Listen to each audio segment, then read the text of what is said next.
Hi everyone, hope you're all well and thank you for being here. So this video is for the Gemini New Moon, which is coming up on the 27th of May. The format's just going to be the same as always. We'll take a quick look at the astrology chart and then follow that with a tarot spread for the new moon. I'll have the timestamps for each section in the description box. Before we start, we'll just do a quick love pause like we always do.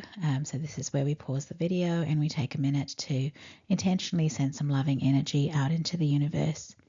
You can also choose to do a Ho'oponopono prayer instead, and that's where you say the 4 sentences: thank you, I love you, I'm sorry, and please forgive me. All right, so the time to pause is now, and I'll see you all on the next slide. Okay, so this is the new moon chart where I've just highlighted different things that I'd like to talk about. Now, I personally find that the tarot and astrology do connect fairly well with each other, but if astrology is not your thing, you can just skip through to the tarot section, and as I said before, the timestamps will be there in the description box. All right, so the new moon here is highlighted in blue, and so we do have the sun and the moon together, as they always are at a new moon, and they're at 6 degrees of Gemini.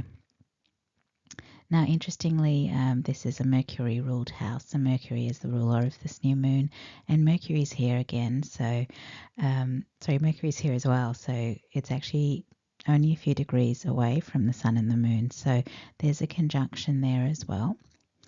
And that seems significant that the ruler of the new moon shows up in the house where this new moon is, so that seems really significant to me. But the other thing that seems significant is that Mercury has really flown through Taurus, so you might remember how it was in Aries not long ago and had its retrograde into Pisces and then went direct again, but it's actually just flown through the sign of Taurus. But obviously, to get to Gemini, it has had a conjunction with Uranus in Taurus in the late degrees of Taurus. And the reason I'm seeing that as interesting is because it's now in the early degrees of Gemini, and Uranus is actually the only outer planet that hasn't yet changed signs. So all the other outer planets have actually moved into new energies, with Pluto in Aquarius and Neptune and Saturn both being in Aries now.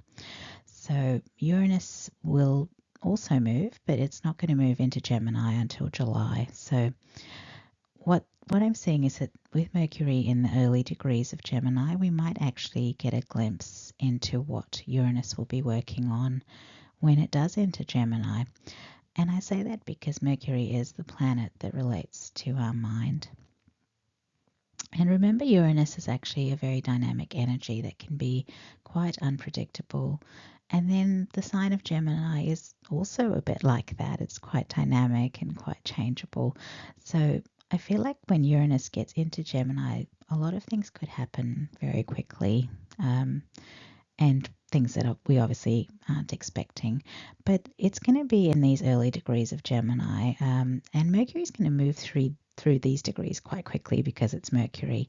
But Uranus as an outer planet isn't going to move quickly. It's just going to hit each degree and do what it's going to do at that degree point, and then slowly move on through the further degrees of Gemini.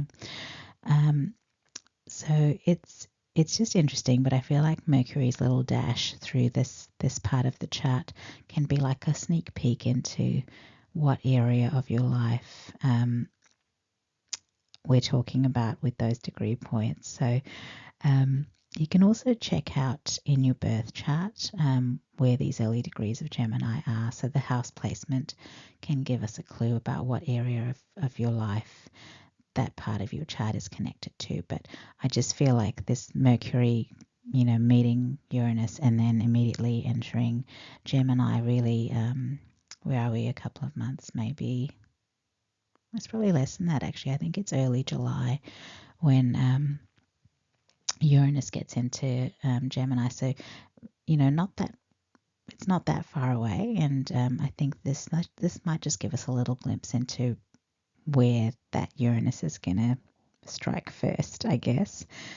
But anyway, getting back to this chart, these outer planets, they're all interacting in a minor grand trine configuration. So Saturn is now at 0 degrees of Aries and it's conjunct Neptune, which is at 1 degree of Aries.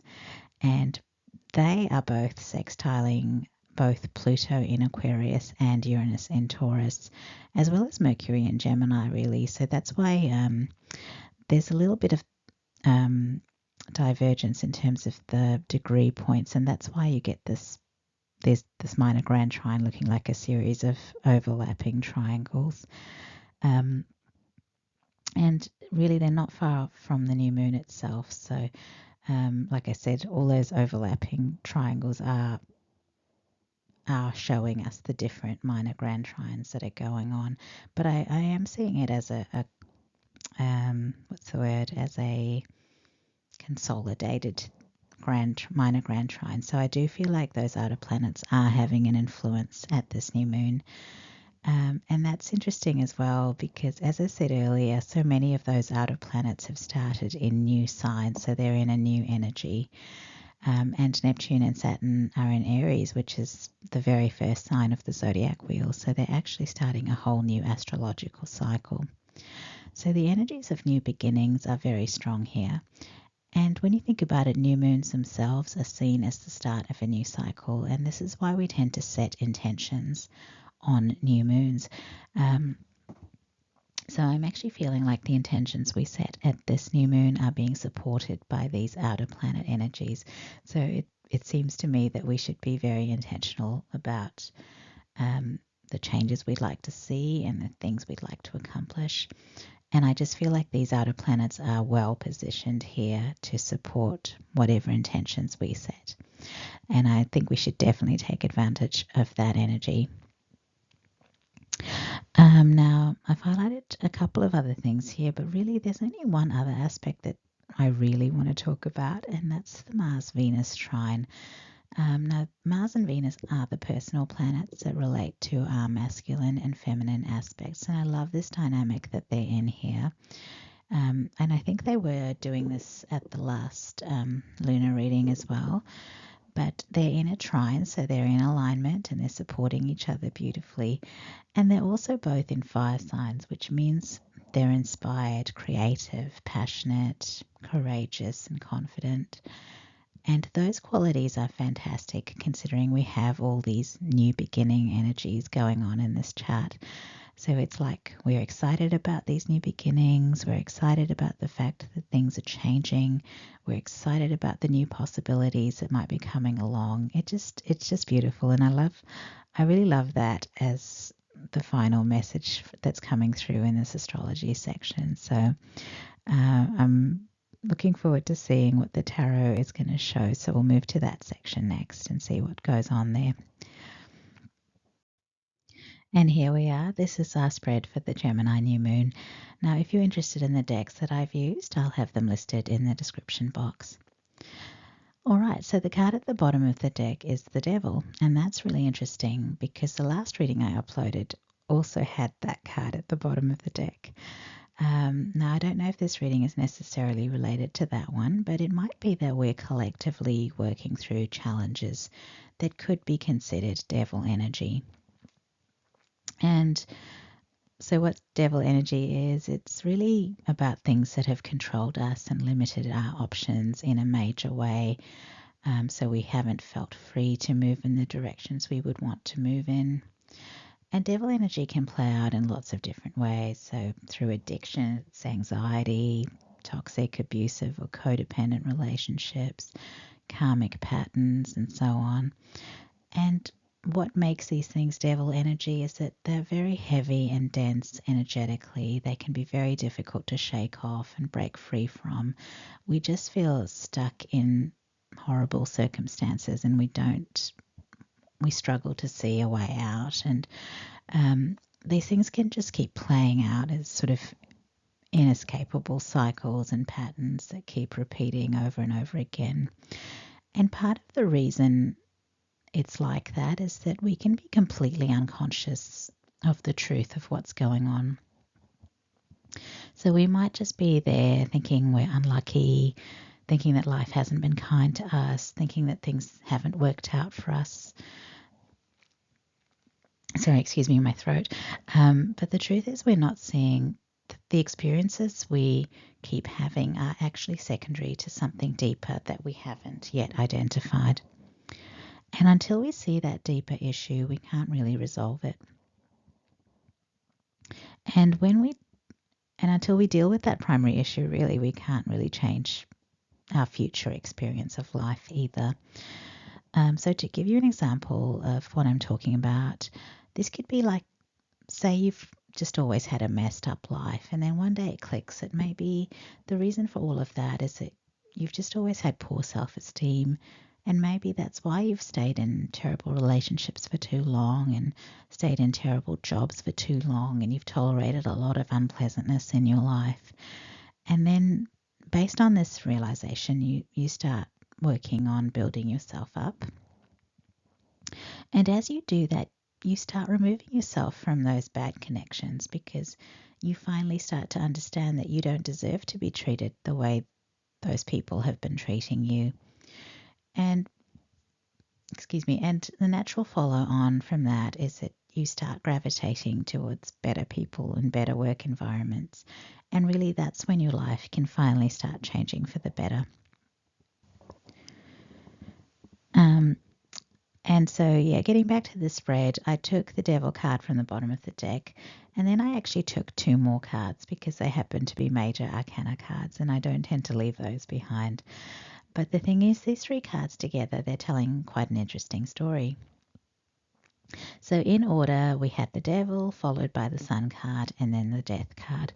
And in terms of astrological signs, these relate to Capricorn, Leo, and Scorpio.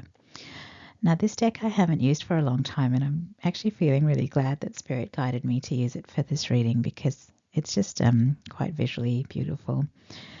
The Devil card here is fascinating because at first glance, all you see is this woman on this card who's very ordinary in appearance.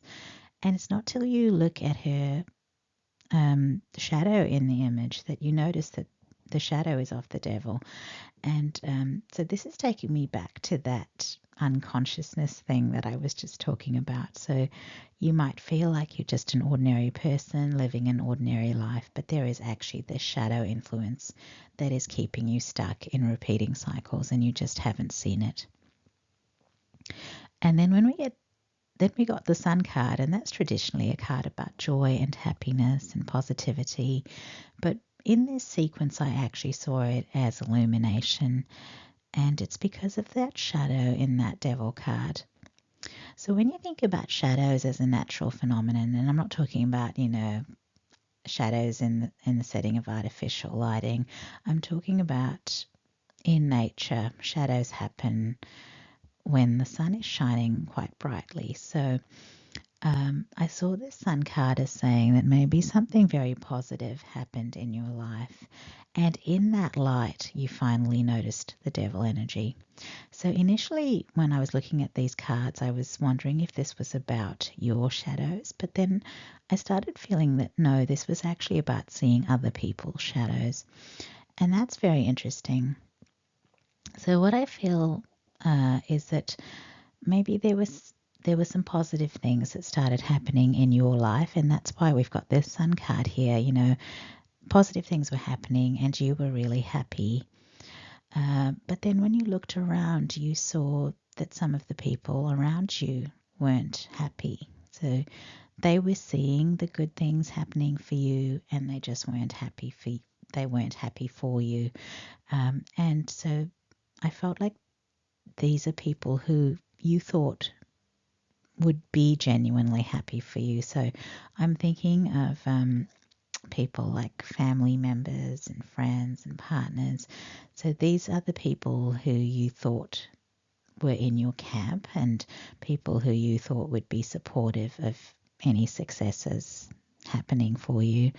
But basically you got to this happy place in your life, and as you looked around, you realized that your happiness wasn't something that these people were celebrating. Maybe you noticed some sour expressions, or that, people were rolling their eyes, or you were hearing some snarkiness in their comments, or you felt at times like they were mocking you, and you really weren't expecting those kinds of reactions from these people. And basically, then you realized that these people were actually maybe a little bit envious of what was happening in your life, or perhaps triggered about what was happening in your life. Like they just weren't feeling good about you experiencing something good that they weren't experiencing. And unfortunately, this kind of thing does happen. You know, you hear about fair weather friends, but sometimes it's the polar opposite of that. It's like people seem to love you and support you through the hard times and the so-so times, but when you start doing well, they stop being your friend. Like I've had experiences where something good happened for me and people I thought were friends just poof vanished, you know, they vanished into thin air, or they started being, you know, a bit sour and snarky. And from my perspective, I was always like, wait a minute, why aren't you happy for me? I mean, I've always been happy for you when good things happened for you. So I can't say I know exactly what that is. I guess they're not really friends if they can't be happy for you when something good happens to you. But then I was just wondering why they would hang around and pretend to care about you, and I'm not really sure why they do that. Maybe it's like those mean girl groups where the popular girls hang out together and they seem close, but they're actually all, you know, selfish and in competition with each other, and they would, you know, throw each other under a bus if it came to that. So maybe like you might not have realized it, but you might have been in this kind of connection with someone or with some people. So these people were basically hanging out with you because, I don't know, they thought you were cool and they thought they would also be seen as cool if they were in the same group as you. But unbeknownst to you, they were envious of you and competing with you. And then something happened that was really, really good, and the sun was shining in your life, and that illumination really revealed these people's true colors to you. As I was saying all that, I was actually just remembering a friend, well, maybe not a friend, but a person. We were close friends as single girls, but then as soon as I got engaged, she just dropped me. Like she just stopped responding to calls and texts, and I really never heard from her ever again. And I guess she wasn't a friend, but the whole experience was so weird. It was so unexpected. And for the longest time, I was questioning if I'd done something wrong or offended her in some way. But really, there was nothing I could actually think of because we'd had a pretty nice time, you know, on that last occasion we'd seen each other. And I can't even say it was my fiance. I mean, she'd only met him once and that had gone fairly smoothly. So it was just a completely bizarre experience, but it just came to me just now.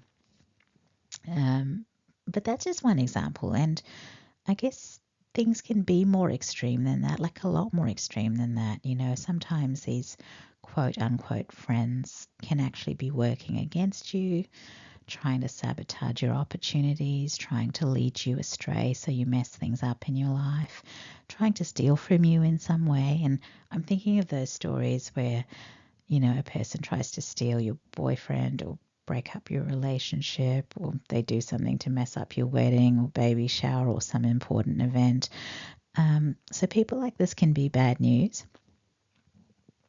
And oh, well, actually, I was just talking about this like there's a spectrum of dysfunction, but I've just got that I've actually been looking at it too simplistically. So Spirit just came through to point out the energetic aspect, the energetic ramifications of these kinds of connections.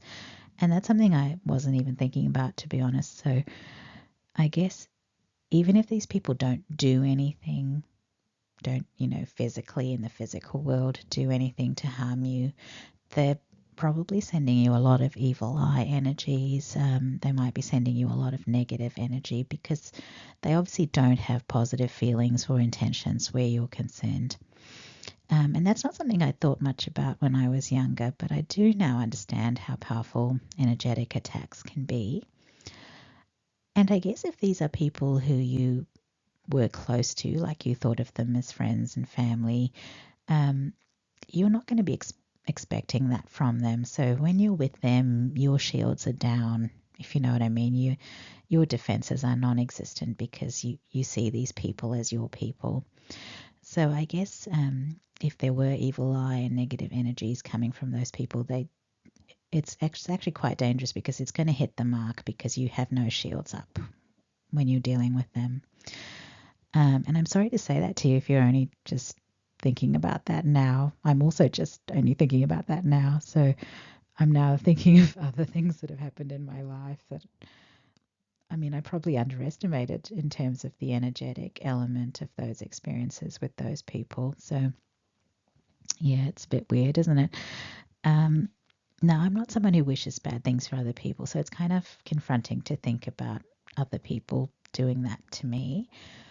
To be honest, most of this isn't making a lot of sense to me because I guess I'm not someone, like if I don't like someone, I just get away from them. I would never, like this whole idea of sticking around and pretending to be someone's friend while you secretly resent them and want them to fail, like that's pretty weird to me.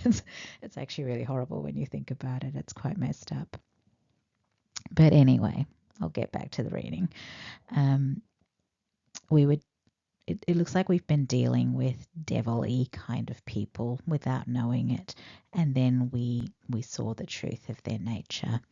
And now we get to that last card at the bottom of the deck, which was the Death card. And that's a card about endings. So I feel like we saw these people for who they were and we ended these connections. And the image on this Death card actually does look like someone who is releasing bad energy. So it's very fitting. The third oracle card here is saying the same thing. It's titled Cleansing, and it has the message, I cleanse myself of the things that no longer serve me. So this is from a deck about daily rituals, and so I'm seeing another message in that as well. And it's about cleansing your energy field regularly. If you're on the receiving end of evil eye and bad intentions, it is actually really important to cleanse your energy field regularly, as well as shielding and protecting your energy field so those bad intentions can't land. So please do consider doing those things regularly if you think this has been happening in your life or might still be happening in your life. You can also look into energetic cord cutting to clear away any negative energetic bonds. And I suspect those are almost certainly going to be there if you've been close to people like this. Archangel Michael, you can ask Archangel Michael to help you cut those energetic cords. Now, there's a lot of information available online with regards to, energetic hygiene, cleansing, protection, cord cutting, all of that. So if you feel guided to look into it, you should. I'm pretty good with energy protection rituals, but this reading is making me think about some connections from the distant past that I probably should cut cords with. So I think if there are people we've physically moved away from, we should probably finish the job properly by energetically cutting any cords that might still exist. Anyway, the Death card is saying you're ready to move on from these connections and you're ready for the next chapter of your life. And that was coming through strongly in the astrology as well, that there are new cycles, new energetic cycles that are beginning for the collective at this time. So that's a connection that I can see straight away. So the card in the past position is the Knight of Cups, but to be honest, it doesn't really look like the Knight of Cups to me. The image on this card looks much more like the traditional image for the Page of Cups. Now, both of those cards are water sign energies that I would tend to read as Piscean energies, but it's interesting to have both energies coming through here because they are different. The Knight of Cups is someone who is offering love, so I'm seeing that you are probably a very loving kind of person. But with that Page of Cups energy coming in as well, it makes me think of naivety and innocence because the Page is a younger energy. And the Page of Cups is also a dreamy, romantic, idealistic kind of character. So maybe you were too loving and not discerning enough about who you were offering your love to. in fact, that sounds like it was exactly what was going on with those connections. There's more to the Page of Cups, though, because it's also about someone who is quite psychic, visionary, and intuitive. I'm seeing the symbol of the moon on this card, but I'm also seeing the bright star in the background of the card. And that star is making me think of the North Node, actually, but this person's focus is on the cup. As you can see in this image, they're not looking at the star at all. It's like they're not even seeing it. So I do think that you were much more focused on love than on following your intuition or following the path you were being guided to take.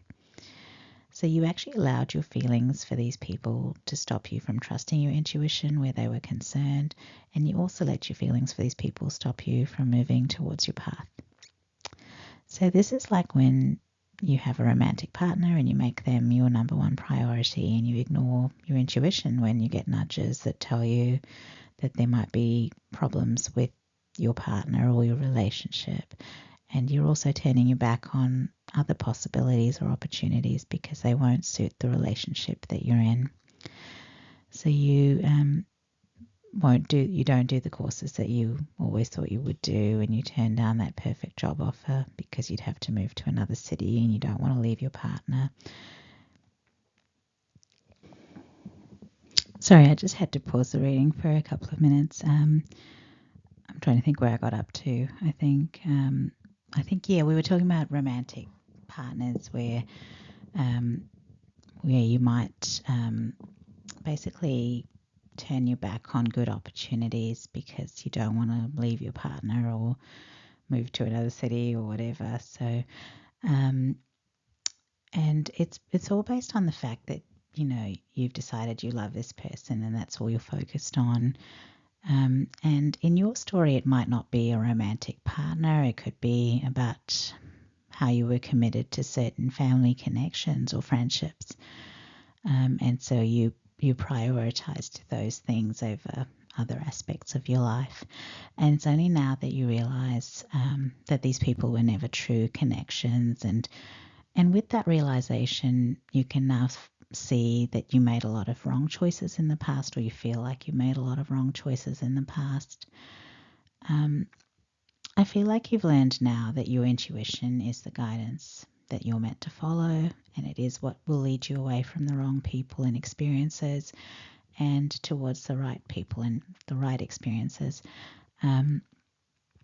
You've also, I'm just thinking with that North Node little star there, you've probably also learned about soul alignment and that there is a journey that your soul is here to have. Now, whether you figured that out in relation to the North Node in astrology or not, you have figured out that it is by following what feels right to you that you will have the journey that you're meant to have.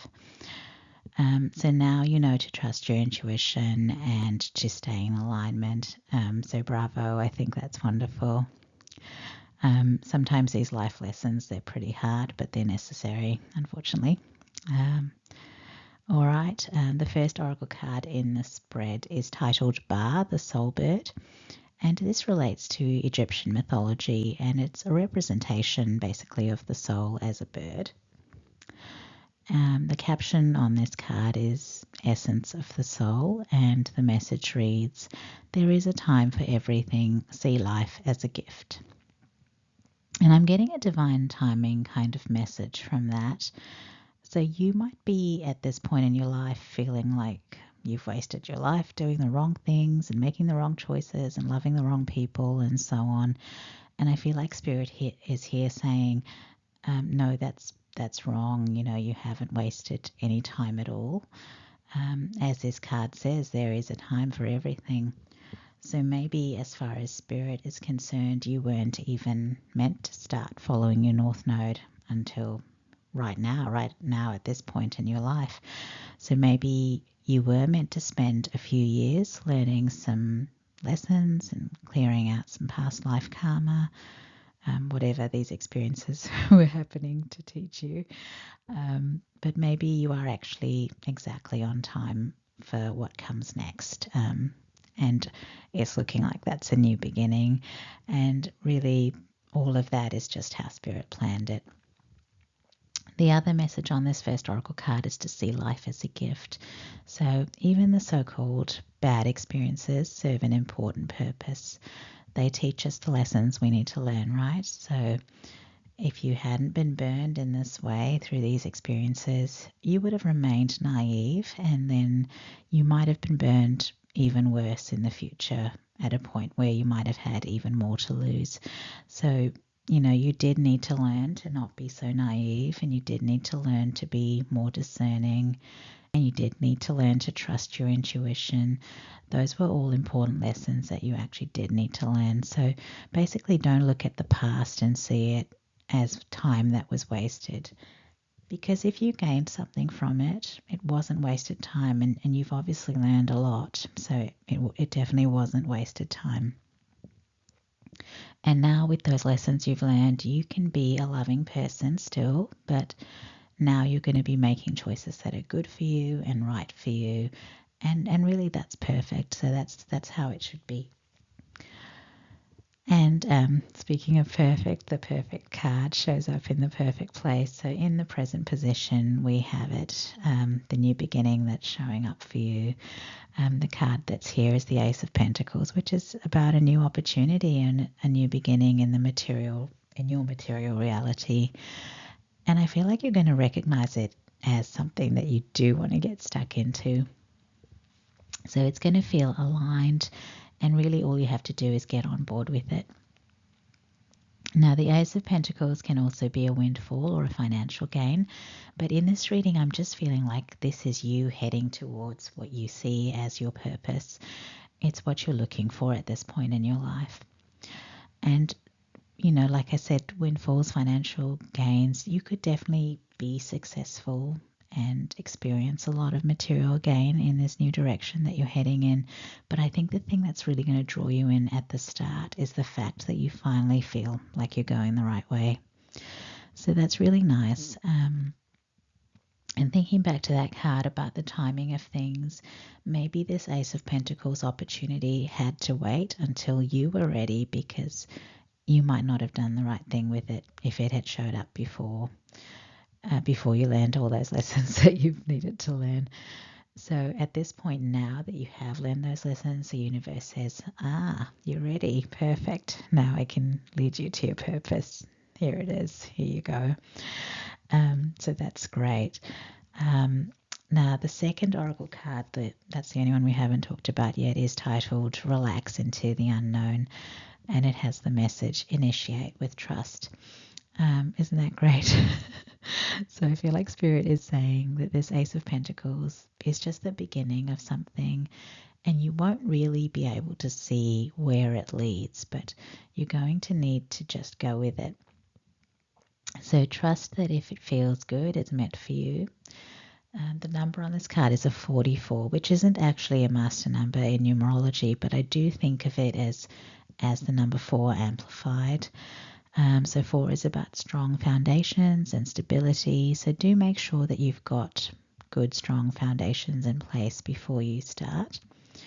Now 4 is also the Emperor card in tarot. And so I think this is about remaining in your power as you go down this path. So this is about not allowing yourself to be led astray again. You need to know what you're doing and why you're doing it. You need to know what your values are, what your priorities are, and what your goals are. And you need to be committed to those things. And then it won't be possible for other people to try and influence you to go somewhere else or do something else. They won't be able to tempt you away from your path or pressure you to do something that you don't want to do. So you have also learned the importance of trusting your intuition and using your discernment. And so I think you'll be a lot better at choosing the people that you'll collaborate with.